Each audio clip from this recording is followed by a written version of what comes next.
has he performed, and is he performing? Peter doesn't just go into projects. He plans it, prepares for it, and then before he starts. When the righteous is on the throne, the people rejoice. The good people of Anambra State are happy about what Governor Peter is doing for us. One thing that struck me first was his independence of the government. He did not feel that there was a godfather somewhere else dictating what he should do.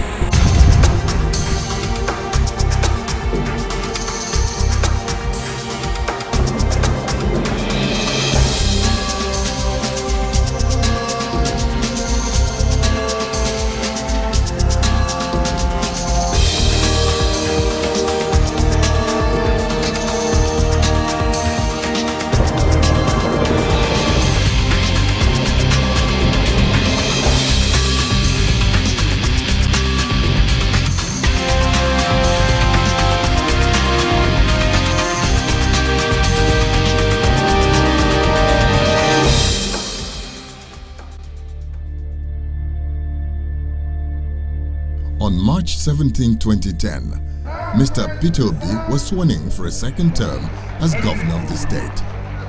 A momentous day in Anambra State. This followed the February gubernatorial election, which he won convincingly on the platform of the All Progressive Grand Alliance APGA.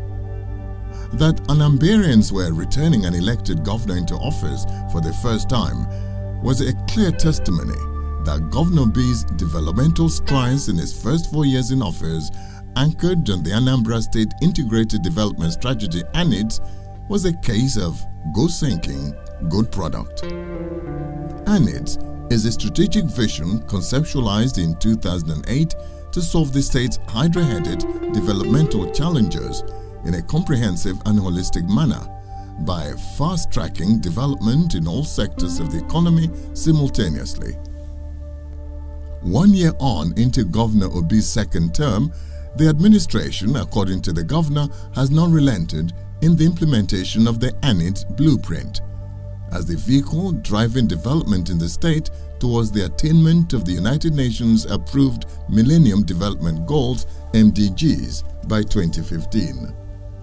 We're actually more aggressive in the second term, but we are not more aggressive in terms of sharing the resources of the state to those who live off the resources. We are more aggressive in developing the place and doing what is right. That's why I said we're not challenging their priorities and their values. We're not trying to bring peace and civility and order in the system. We don't look after police, all the security agencies and everything. These were things that are not there before. So again, as you know, when you're bringing a change, it is difficult. You have enemy all those who live off the old order. So they want to go back to the same way where they used to be, because that benefited individuals as against the masses. Could anybody have believed? And again, we are pursuing our vision. Our vision is to achieve Millennium Development Goals by the year 2015. A critical look at ongoing efforts to accelerate development will show that for 5 years now, the Peter Obi administration, understanding the significance of infrastructural development as the catalyst to expand the economy, has continued its revolution in the sector. In the past 1 year alone, the second phase of the State Secretariat complex in Awka, the state capital, has been completed, commissioned and occupied by the workforce. And so, for the first time since the creation of the state in 1991, the state civil servants can now boast of a permanent office accommodation they can call their own. In the commercial nerve center of Onitsha, the second business park has risen from what it was a year ago to roofing stage and towers over nearby structures. This facility, when completed, will be reserved for ICT and related businesses. Anambarians are renowned for their enterprise, mobility and resourcefulness. a people who need good roads to move their agricultural produce, merchandise and ideas to markets within and outside the state. A total of 130 kilometers of roads have been constructed and fully asphalted in the past 1 year, in addition to the 367 kilometers built by the administration in its first term. This makes a total of 500 kilometers of roads constructed by the Peter Obi administration in 5 years. This is in spite of the distraction of illegal impeachment, political violence and thuggery, and the Supreme Court's ruling on the governor's tenure, which dogged the administration in its first 2 years in office. A shining example of the renewed vigor and determination with which this administration is tackling infrastructural development in Anambra State is the Odo Bridge. This was the Odo Bridge 1 year ago. Today, the 160-meter span bridge has not only been completed, but the road has been asphalted, with motorists plying the first-class facility which leads to the agricultural producing areas of Ofoma and Numunze. Another major project being executed by the Anambra State government is the multi-billion naira Umweze Anam Miata Road and Bridge in Anambra West local government area.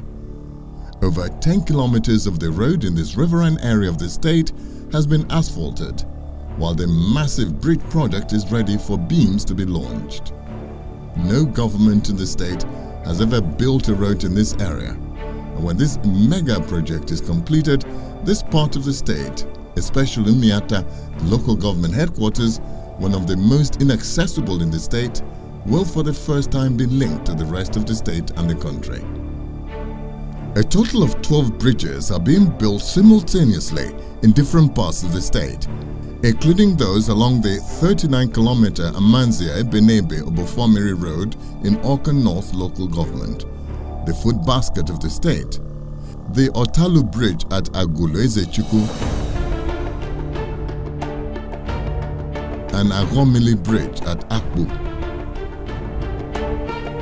And in order to maintain all the roads being constructed by the state government, the Governor Peter Obi administration has purchased road maintenance equipment for the State Roads Maintenance Agency.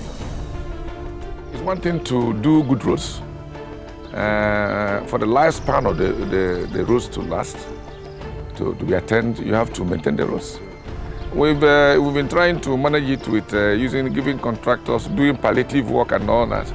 But we found out with time, and the number of roads increased. So we find that to maintain these roads, and some of them, with time, after 5-6 years, roads that are lateral based, not stone based, will begin to have problems. And if you don't address them immediately, you have more problems. And so what we've done now is to procure it, to give this road maintenance agency, set up by law of Anambra State. And having done that, we've been working on that. Now the equipments are in, completely comprehensive equipment.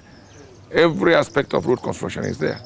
So we now set up the agency. The agency can now take over the maintenance of this road to make sure that once there is a small pothole, they go and they take care of it. If there is any small culvert to be done, they do. As different from doing extensive construction of roads. So that having done that, because this road construction may not continue for a long time, but the maintenance will last forever.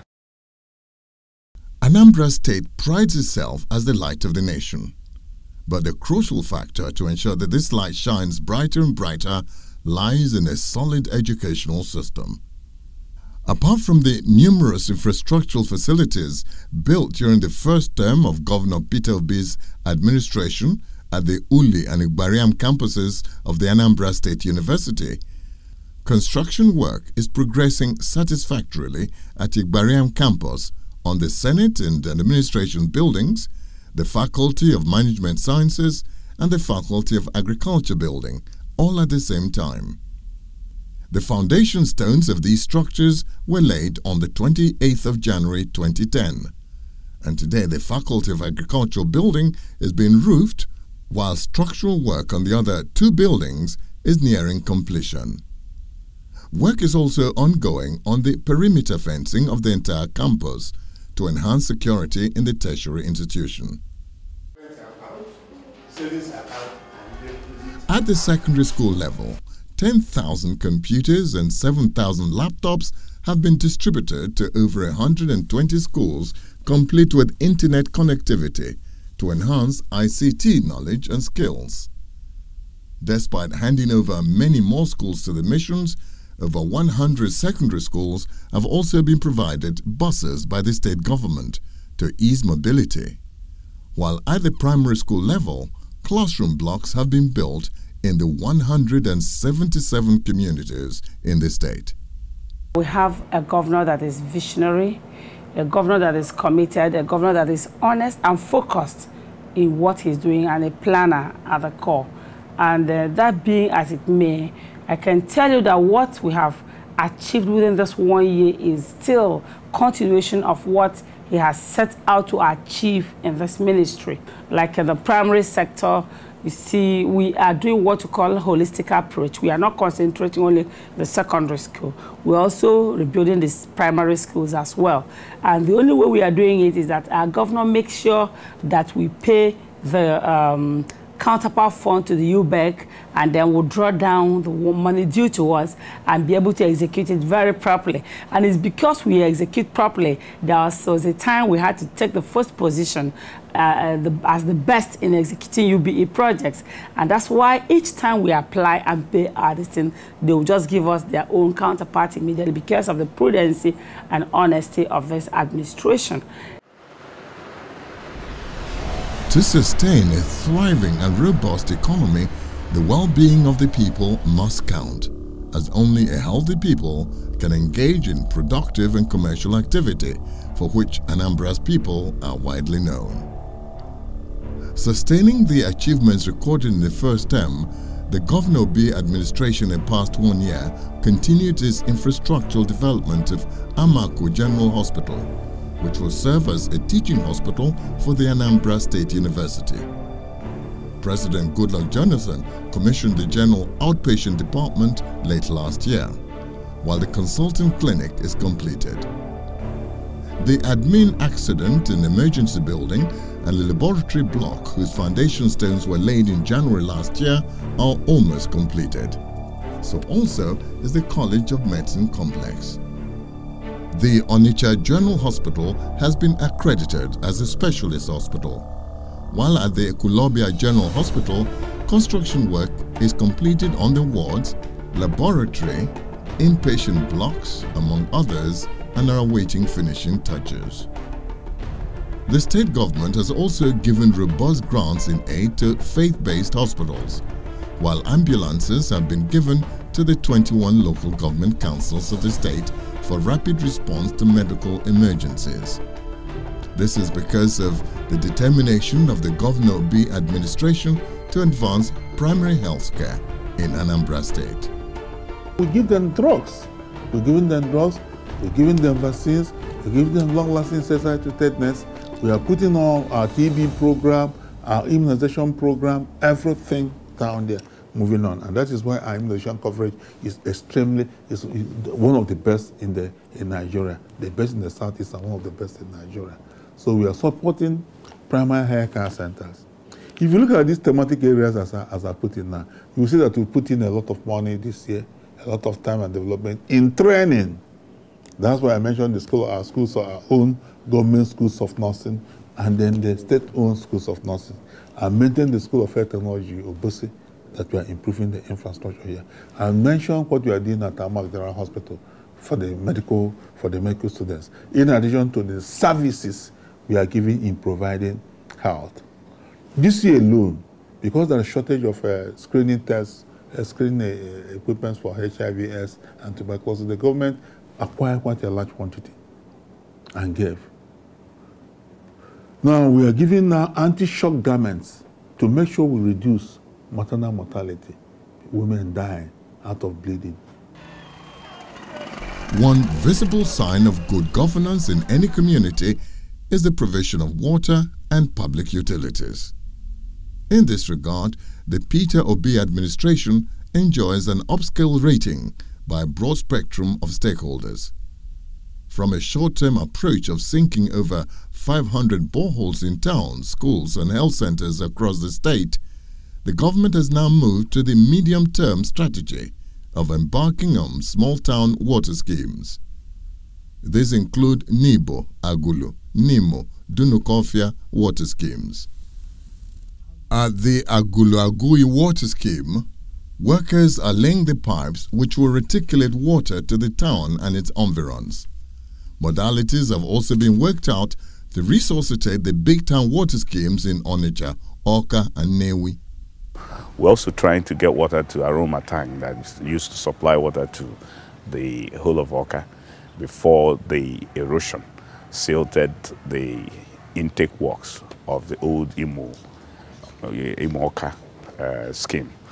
And we have about 13 new projects on the pipeline which we intend to do within the year.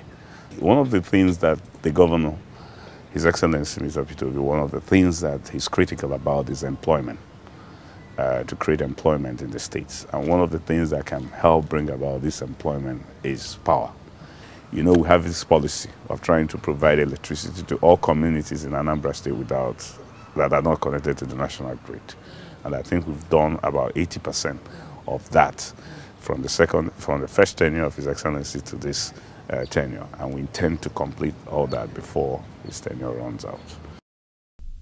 As a people-centered administration, the Anambra State government, in its determination to provide quality service to Anambrians, stands out as one that involves the people directly in governance through the 177 town unions in the state. This has engendered the confidence of the people in the government and made the administration and development process easier. The ANIDS strategy, being diligently prosecuted by the Governor Obi administration, has brought about an unprecedented turnaround in the fortunes of the state simultaneously in all sectors. It's a continuum for us because the target is there, the movement is there, the means of achieving it is there. So it's improvement upon improvement. Like secondary schools now have buses, which they didn't have before. So you discover that from one area, you go into the other and you continue to grow. That has been a pattern of development here. So it is in other sectors, but most importantly is that the policy of ANIDS entails taking on all the sectors simultaneously. You take on the sectors simultaneously, no one is left behind. As you know, in Anambra, we are fortunate that we've developed a 4-tier of government where every community have a government per se. Every community has a president general and in town unions and maybe a 10-man team. We get what they want from those communities in doing our budget in the local government. We ask them, we call them in and they say, we want ABCD for this particular community. So we look at those things and that's what makes up our budgeting for the local government. For example, when we are doing the primary schools, found out most of our primary schools are dilapidated. We say we'll take one per community, one block every year and rehabilitate it, as well as build new one. In all our communities right now, almost all of them are the completion of a brand new block. So His Excellency's vision is that if we do that, the average primary school has 4 blocks on the average. If we do that for 4 years, we would have completely rehabilitated all our primary schools. Land is a valuable resource, but its value and continued availability is constantly under threat by erosion and other environmental hazards in the state. In the last 1 year, much effort and funding has gone into fighting this challenge, and the result has been impressive. The Equilobia Erosion Control Project has been completed, effectively checking the menace of erosion to that part of the town. In the commercial nerve center of Onitsha, the Anambra State government is working in conjunction with the federal government on the massive Sakamori drainage system, which on completion will make for the channelization of water into the River Niger and prevent flooding and its attendant problems for the people. These visible achievements recorded by the Anambra State government in the past 5 years have not escaped the attention of the people. a cross-section of prominent Anambarians speak on what has been achieved by the administration. He is presently consolidating all that he did during his first tenure. He continued with his prudent financial management, performing wonders, doing things that normally would have been deemed impossible with the lean resources that come to the state, because we are not an oil-producing state. But he does so many things that people have continued to wonder up till now how he gets the money for it. It's a prudent management of financial resources that has done that. He's building a new medical, new university teaching hospital at Oka. It's a very far advanced stage of hospital. He has helped to ensure that some of the state hospitals are sufficiently equipped that they have regained their accreditation for residency programs and house pre-registration house job programs. Water project he has tackling it piecemeal, and I think that's the way it should be done. He has gone into multi-sectoral development under ANIDS, involving development of all areas, not just concentrating on one or two to earn some popularity. He's not interested in popularity. His work is speaking for him. For the first time in this state, a governor is embarking on water scheme, erosion control. We have the highest network of river in this regime. He's gone into schools, hospitals, and foreign investors are getting more comfortable to come into Anambra State because of his financial prudence. MDGs, they have rated Anambra as either second or third in the whole country. And there's now federal presence in Anambra State. One thing that is remarkable about the Governor Peter Obi administration is that all these achievements have been recorded without borrowing from the banks, making many people to wonder how he has been able to fund these numerous projects. The decision not to go borrowing, according to the governor, is a deliberate policy of government to live within its means. From the DMO report, Anambra is the least indebted state. We have not borrowed any money since the inception of this government. I'm not against borrowing. Maybe we will tomorrow. But as somebody with a financial background, I said we will only borrow for bankable projects, projects that will pay itself back through recoveries or receipts that will be able to pay itself back. No project that is a social project, that is not bankable, and will only go to impact negatively on the future of the state. I don't want us to bequeath our children anarchy or debts. So we're very careful. We're not borrowing, and we're meeting up all our obligations. As of today, we don't owe any contractor, not one. We are now challenging people's priorities, challenging their values, trying to change them, and said, rather than use this money for what it was used in the past, let's use it and put bridge in the Miata. Miata never had a road since they were created. Today they have a road. IML never had a road since they were created. Now they have one. Has he performed? And is he performing?